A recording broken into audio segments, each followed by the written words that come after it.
Students, we now have 2 weeks left until Christmas break.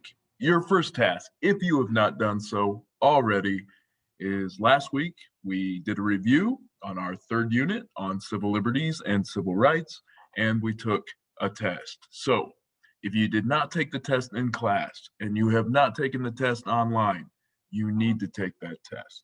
Okay. All the instructions are on Canvas. You'll take the test through Mastery Connect. So if you have not done so already, get on it.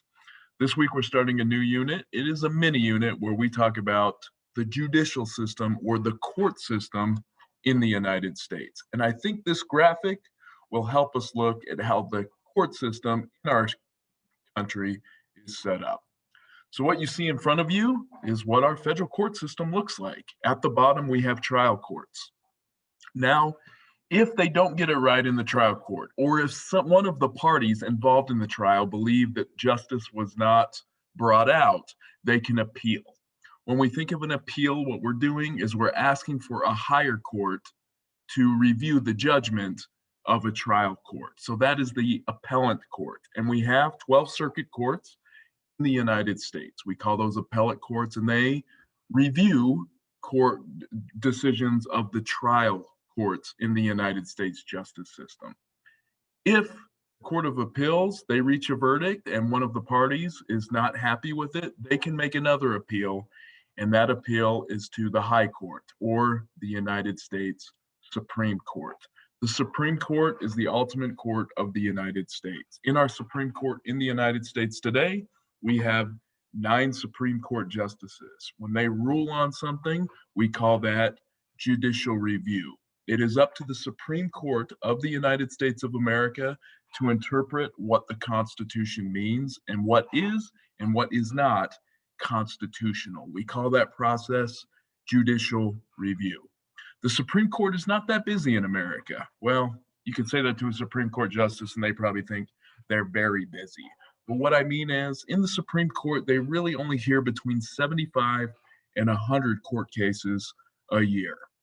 The cases that make the news, the cases are the most important. We call those landmark Supreme Court cases. And in your second assignment this week, you will look at some of those landmark Supreme Court cases throughout the years in the United States. So our question is, what makes them significant? What makes them landmark? Well, generally, they set what we call a precedent. When you think of setting a precedent, you are setting an example. This is how, going forward, we are going to interpret the law or interpret the Constitution. Or going forward, we are going to follow this rule when we interpret this amendment or this law.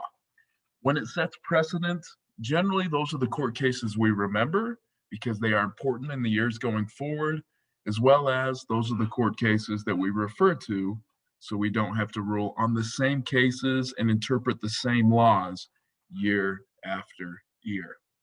So you guys have 2 assignments this week. The first, very simply, you'll look at the judicial court system of the United States.